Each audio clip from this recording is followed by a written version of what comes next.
I took ayahuasca twice tonight, and I feel like I was shown something that needs to keep me, that I need to remember to stay humble about. It's not a secret, but it feels like a secret. I guess everyone is on their own spiritual path to be able to realize the gravity of it. Everything we do as a person or a species, we are learning to navigate a world beyond this 3D plane of existence. Concepts, imagination of concepts, music, all these arts, these are all, everything we're doing is lessons, and it's all about thoughts and emotion and feeling. And we are all beings of light.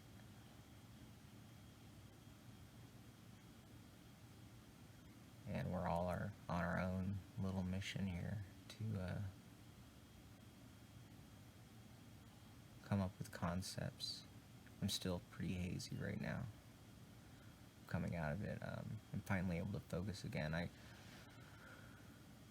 I'm telling you about what I've learned, the knowledge, before I forget it. It just feels like it's already fading like a dream, but the general grasp is we're all beings of light. We're all learning to navigate like children through a plane of existence of multiple universes, and it's all based on it's all just thoughts, and this, what we call reality, is this is just a shell and experience to gain these tools, these concepts, these analogies. Analogies allow analogies in themselves are other concepts. It's something to relate to. And thus, all these things that we're building analogies for and mental concepts, we're forming a language to communicate.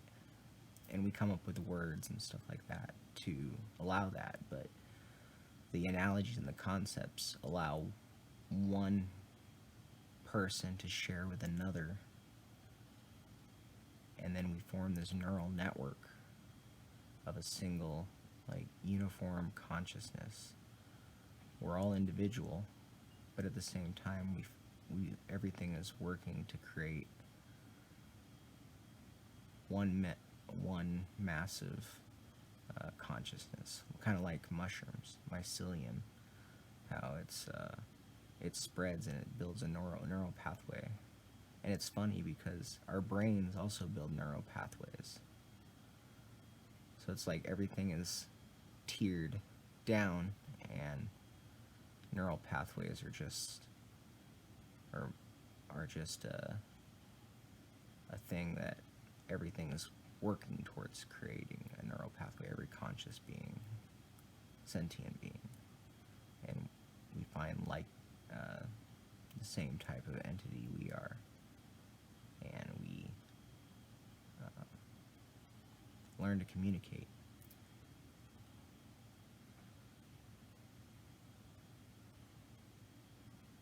And I also, my puppies, I realized that they are kind of like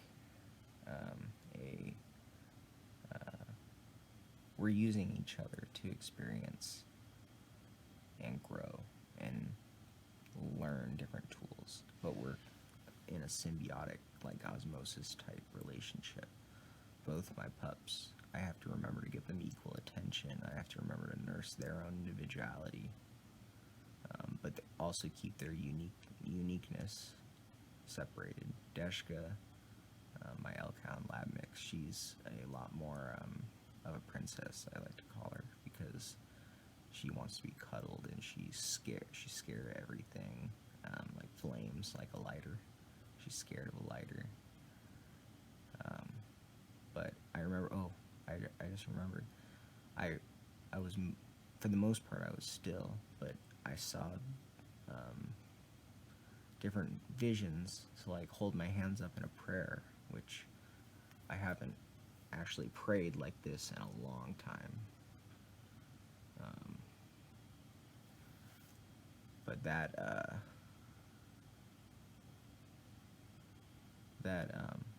I was able to see a vision of it, and then I did it without even really like I thought about it, and I was aware I was doing it, but this reality was also skewed and like blurred, and even though my eyes were closed, I was able to recognize that I was moving physical arms in this dimension, and put into a prayer form I felt overwhelmed to do. And as I came across these concepts and these different, every time it like heightened, like, oh, and then okay, let's assume this is how it is, and then what about this, and then what about this, and the starting to grasp the entire possible situation here physically made my eyes open up. Like, I can tell that they were open as wide as they can be. I was aware of that, but because everything was skewed and I was in this blurred vision, I was yeah, it was just overwhelming. But I started crying, and I was able to see, and I was able to, like, I wasn't able to focus, but I was able to see this everything, my roof and my ceiling. I was able to see my dog at the corner of my eyes, and I wasn't really moving my head too much at that moment, but I was just wide-eyed open, and tears were pouring down my face at the concept of what I'm realizing, just the gravity of it. And also, I had this thought that, okay, so we're forming our own little neural network of our entities, of what we people are, and dogs have their own little neural network of what people are, or what dogs are, and all the other animals also have their own little like network that they build of languages, and we can interact with each other, and we use this plane to do so. But then also, what if the entire universe as we know it is one neural network, and we're just little pieces of it, like minuscule little pieces, and it's just like compounding down? And if our entire universe as we know it is one entity, a neural network, a consciousness, then there must be other consciousness universes. And maybe we're interacting as a universe, or learning to interact as a universe with these other universe entities. And it's just compounding and compounding, compounding down. I'm looking at things right now as I'm just a person on planet Earth in this giant cosmic cosmos. That didn't make sense, but I think you get the picture. And yeah, fucking crazy.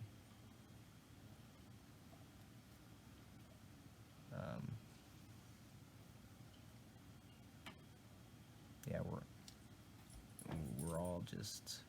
I'm forgetting so much right now too. It's like I was just so dumbfounded. Oh, so I did vomit at the beginning of this trip. I vomited a lot. I took it the first time, and the first time, I'll have to go back through. I was texting my friend Melissa as I was coming out of this, because I wanted to share the experience with her.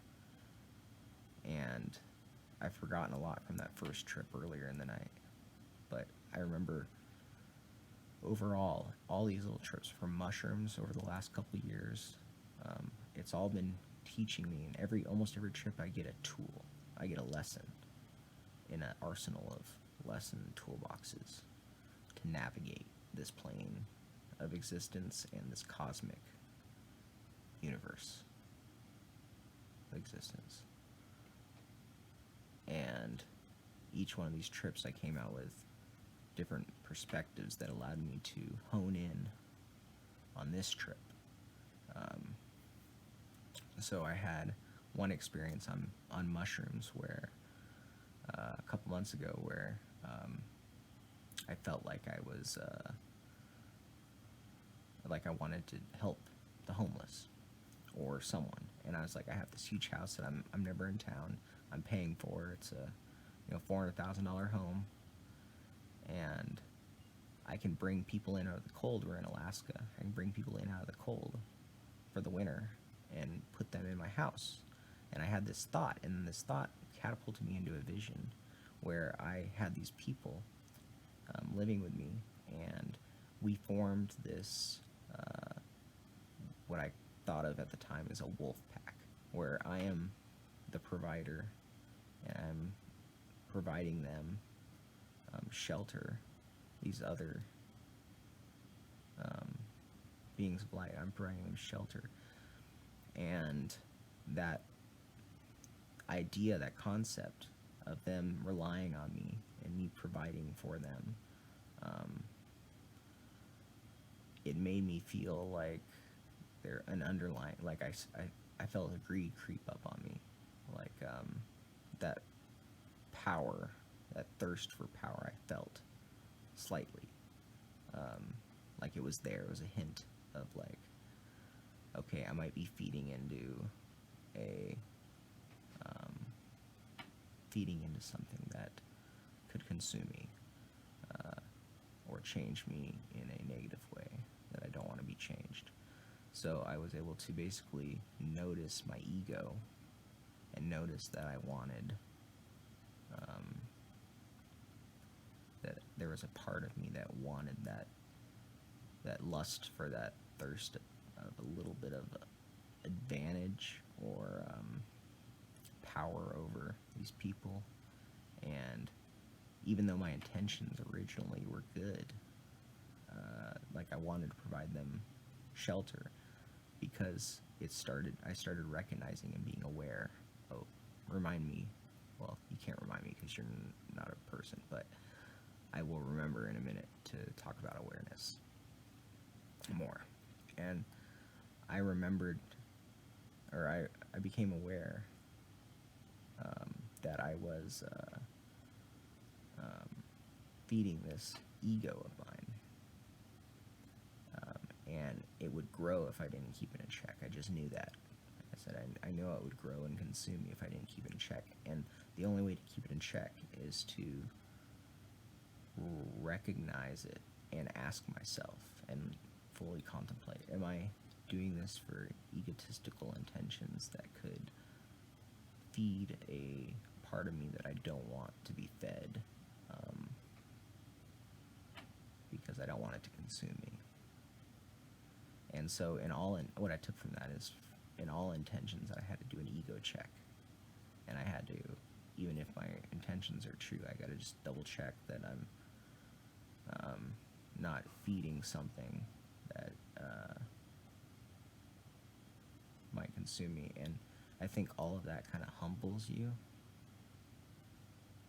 because there is no other choice. It's like, I want to share this message, I want to tell everyone, but I also know that no one's going to, first of all, I probably sound crazy, but no one's going to be able to know until they know, and until they learn to feel, and they learn to navigate their own thoughts and become aware. That's how I did it. Recognizing my thoughts, becoming aware, doing reality checks, not reality checks necessarily, but egotistical checks. But that trip, what I was talking about the homeless people. That trip gave me that tool. Sorry, my thoughts are still really construed here because of the trip, and I'm having a hard time explaining it. But that trip, that mushroom trip a couple months ago about the homeless people, allowed me to have this tool, this ego check. So during this ayahuasca trip, I was able to, as I started to have these thoughts and these concepts and I kept tearing up, it seemed like, in thoughts, like everything seemed encapsulated, and I was at the very bottom of this pyramid of encapsulation of concepts and ideas, and I had to unveil another layer and another layer and another layer to really grasp the gravity. And every thought I was like and but at the same time I was in a prayer mode, and then once then my eyes opened and it just started pouring, but I wasn't like sobbing. It was just like I'm just blindly staring and tears are forming, and I was aware that tears are going down my face as I came up with all those concepts and these ideas and was shown all these things.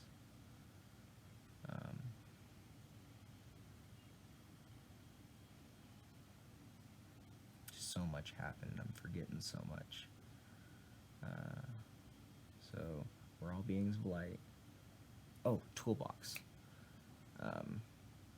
Every trip I was doing gave me a tool or a lesson. So there's the mushroom trip that did the ego check. That allowed me to, every time I started feeling excitement or feeling greed creep up on me from excitement. Excitement was just like I think keying into that greed as like, oh, I felt unique, right? But I also knew that we're all unique. Or we're all, I guess unique's not a good term, but, oh yeah, we're all unique. We're all beings of light, we're all the same. And collectively, we're a consciousness. But I felt unique because I was given this insight. And once I did this awareness check like I was talking about, and I was able to recognize that uniqueness fed, that feeling of uniqueness fed a desire to be unique. It's like I want to be different. And that allowed me to come back and calm myself, because that ego check was like, I felt that I was being consumed, and that humbled me back down, being able to consciously do a check to make sure that level of excitement, because it's all just feeling that I was feeling. It's like feeling excitement, and then I noticed my breath on some ideas would start to increase, and then I was like, oh, another concept. I had a trip the other day where a mushroom trip where I learned this other tool, and from this lesson I was able to during this trip I was talking to myself in my head. There was me and me debating back and forth about, it was just thoughts back and forth about if there is a creator, if there's not a creator. So basically an atheist and a religious view. And I was like, okay, let's just assume there is a creator. I don't, prior to tonight, I didn't know 100% what I believed in, even though I was raised Christian. I feel like I've been exploring that, and on my own, because I don't want to be spoon-fed things. I want to explore on my own, which is why I'm doing all of this. And I forgot where I was going.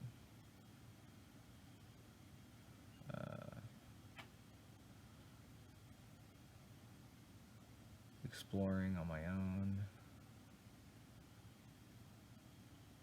Oh, toolbox. Oh, so this trip.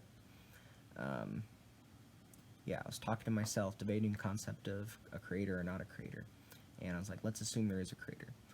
And why would he create us? Why would he create us at all? And I started having these debates back and forth of why. If there is one, 100%, and why would he create us? Somehow we are created, at least this plane of existence, right? So why would he create us? And I came to realize that the reason he created us is the same reason we create things. If we're made in his image, we create things because we can. If we can imagine it, we can almost do it. Everything's thoughts, and thoughts construct reality. They have a way to construct reality. And I was able to step back from this trip multiple times, and I learned to, all of a sudden, I was from a third-party perspective, viewing, not really viewing with my eyes, but just listening to myself debate with myself, but then being able to take back and observe from another perspective, almost like there was three of me. I guess I might have segregated my consciousness. I don't know. But it was me debating with me, and then another overview of me, kind of like watching the whole thing and taking it all in my head. And I learned to take a step back and just become aware at a neutral point, a neutral state, to not let an emotion consume me. So no matter where I was at,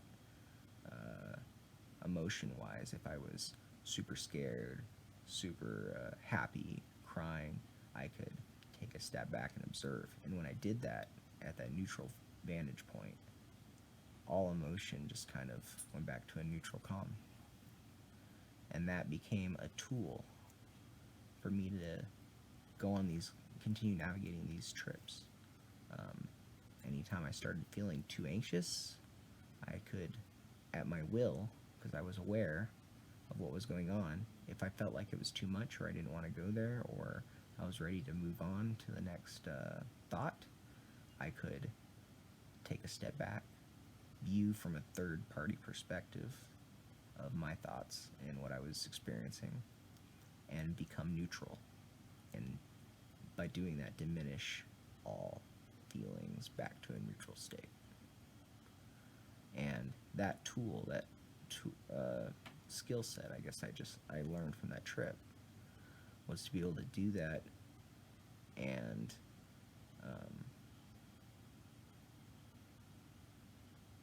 and I used that to navigate this trip multiple times. But just having that safety net is a good analogy.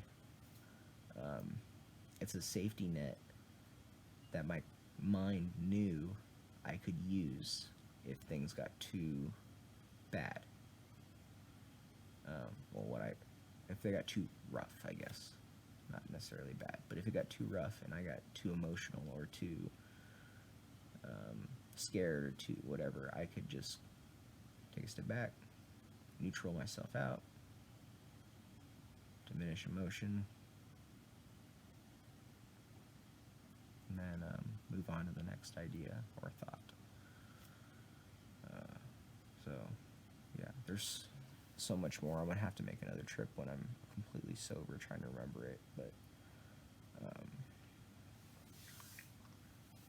it was fucking amazing.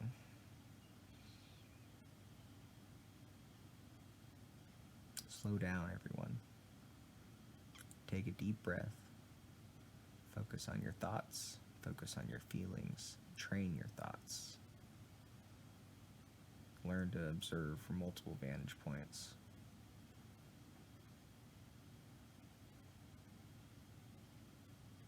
Be aware. awareness. Just remembered, awareness. It's all about awareness. Awareness of your thoughts, awareness of your ego, awareness of your emotions, awareness of everything that you're experiencing. That's the key to unlocking it, is to be able to not be consumed by those emotions, to not be so immersed in the virtual experience, I guess is the best way to put it. The virtual experience of this dimension of 3D physical platform here. Not be so immersed by the emotions, not being so immersed by the drama and the mundane, and to be able to take a step back, view it from a third perspective, from a neutral state, and you can analyze it, you can become aware of what you're experiencing, and then you can, if you're having a dilemma or you're having a question or a thought, it's just kind of like slowing it down, slowing everything down.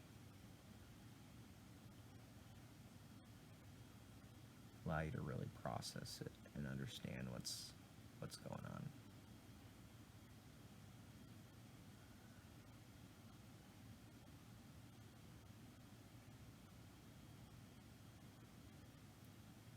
It's all about being aware. People don't truly feel until you truly feel. Like you feel the sadness and you feel this, but until you grasp the concept behind all of it and be able to become aware from a third-party vantage point. What's funny too is we construct with each other all of these same concepts, and it goes back to creating analogies, and we're all learning together, and we're all forming ways to interact mentally with each other and get ideas across, and we're coming up with all these analogies to be able to compare or to communicate these ideas, and be able to do these comparisons.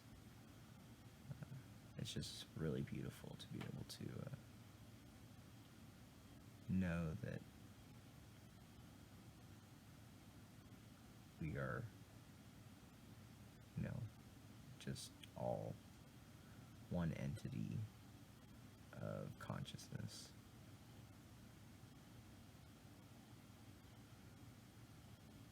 Every time I think of it, it's just like, wow. Yeah, that was my ayahuasca trip.